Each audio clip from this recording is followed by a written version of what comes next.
निजीपुर institute of health education and research centre, Jharkhand सरकार से मान्यता प्राप्त एएनएम और जीएनएम कोर्स के लिए संपर्क करें।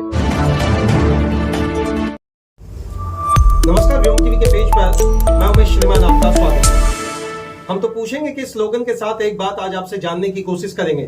तमाम राजनीतिक पार्टी झंडा और डंडा के साथ आम लोगों के बीच में अपनी राजनीति का आधार तो बनाती जरूर है, लेकिन आम लोगों का कितना हो सकता है भला या बाद में हो जाता है उसका भाला।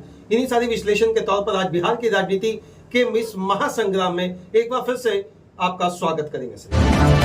पिछले अगर दशकों की आप बात करें या पिछले 2-3 दशकों से बिहार के राजनीति के समागम के चीजों को समझने का जब छोटा सा प्रयास करेंगे तो एक चीज आपको स्पष्टीकरण दिमाग में जरूर बनेगा कि हर पार्टियां आर पार की बात करती है, हर पार्टियां एक महासंग्राम के अंतर्गत कुश्ती का दंगल तो जरूर खेलती है, लेकिन उस दंगल में केवल वोट का उठापटक ही हो पाता है। क्या बिहार की जनता को वो सारी चीजें मिल पाई जो लंबे समय से बिहार की जनता को राजनीतिक घोषणा के तौर पर अन्य पार्टियों के द्वारा रखा जाता है? चलिए इसी दो पार्टी की घेराबंदी के बीच में निकल आया है जन सुराज का नाम। ये वही जन सुराज की पार्टी है श्रीमान, जिसका पुराना विश्लेषण यही रखेंगे कि प्रशांत किशोर जी एक पॉलिटिकल स्ट्रेटेजिस्ट के रूप में जो अपनी बात को लाकर रखें और उसको तमाम भारत के लोगों ने जाना। अन्य पार्टी के लोग भी इस बात को अपना गरिमामयी चीजों के साथ एहसास करते हैं कि इनके समीकरण के माध्यम से न केवल इन्होंने मुख्यमंत्री बल्कि प्रधानमंत्री जैसे सुशोभित पद के लोगों को भी राजनीतिक फायदा पहुंचाने में एक नई नीति और नीति दर्शन जागृत किया था। आज खुद को, अपने आप को नहीं, उनका कहना है कि मैं मुख्यमंत्री बनने के लिए नहीं, मैं अपने लोगों को विधायक बनाने के लिए नहीं, बल्कि मैं निकला हूं बिहार को बदलने के लिए। मैं इस परिवर्तन की महारैली का वह द्योतक बनना चाहता हूं जिससे लोग पलायन की बात को रोक सके। बात तो श्रीमान आपको स्पष्ट में आ चुका होगा। हम तो वही बात कहना चाहते हैं जो तमाम राजनीतिक पार्टियां कहती है, लेकिन जन सुराज यही कह रही है कि 2, 4, 5, 10, 15, 20 हजार के लिए अगर मेरी सरकार बनती है तो उस माह के बाद से अगर आपको जाना पड़ा तो आप भी मुझे उसी तराजू में तौलिएगा जो पिछले लंबे समय से आप राजनीतिक कार्यकाल के अधिकारियों को या पदाधिकारियों को तौल रहे हैं। श्रीमान, जन सुराज एक आंधी के रूप में आया है, जन सुराज एक विकल्प के रूप में आया है। जन सुराज क्या नई परिपाटी लिखेंगे? अभी इसलिए मुझे संशय लग रहा है क्योंकि भाजपा का जो समीकरण है राजनीतिक, वह कहीं ना कहीं आपको एक तरफा नजर हिंदुत्व को लेकर चलने की बात आएगी, या विकास की परिपाटी में नीतीश जी को आप पिछला मार्क्स तो ऐसा नहीं कि नहीं देंगे, जो वही पुराना बिहार जहां रोडें नहीं दिखती थी, जहां सड़कों पर गड्ढे दिखते थे, जहां बिजली की बात तो एक कल्पना और परिकल्पना वाली बात थी। आप सपने में भी अगर बिजली का सपना देख ले तो लगता था कि आप बिहार में नहीं है। बिहार जहां एयरपोर्ट और हॉस्पिटल की बात बहुत बड़ा सपना हुआ करता था। बिहार वहीं जहां मास्टर स्कूल में पहुंचने की तो बात सोच लें कि सिर्फ बच्चे स्कूल पहुंच जाए तो यह बहुत बड़ी बात है। जहां शिक्षक के अलावा डॉक्टर साहब अगर अपने दफ्तर में दिख गए तो मान लीजिए कि स्कूल, हॉस्पिटल और ये सारी चीजों को तो हटा दें, श्रीमान हॉस्पिटल के कर्मचारी नहीं बल्कि उस गांव के लोग ही बीमार पड़ जाएंगे। ऐसा था बिहार। बिहार पर गाना आया करता था, बिहार नहीं सुधरी। अब लग रहा बिहार सुधर रहा है।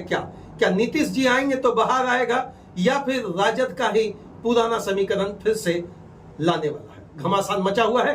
शब्द भेदी बांध के बीच में जिस तरीके से बिहार की राजनीतिक समीकरण को नया आयाम मिल गया, 2 voter ID card Tejashwi ji घेरे में, राघोपुर की सीट श्रीमान संशय का विषय बना हुआ है। एक तरफा चलता था, बहुत सारे पद पर बैठे हुए लोग इसकी आलोचना कर रहे हैं, बहुत सारे पदाधिकारी इसकी आलोचना कर रहे, पक्ष विपक्ष अपनी रणनीति लागू कर रहा, लेकिन जन सुराज की आंधी भीड़ के स्वरूप में दिख तो रहा है। लेकिन अब प्रश्न उठता है कि दूसरा प्रशांत किशोर बना पाएंगे कि नहीं? प्रशांत किशोर खुद को बना पाएंगे, ये तो बात समझ से आती है।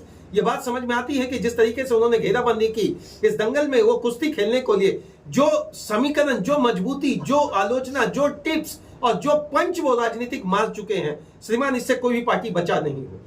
राजद का कोई भी नेता अगर उन पर छीटाकसी किया है तो उन्होंने उसके पूरी कुंडली को खंगाल कर रखा। अगर भाजपा के कोई नेता उनकी छीटाकसी की बात करते हैं तो उन्होंने उसका पूरा बायोलॉजी निकाल कर रख दिया।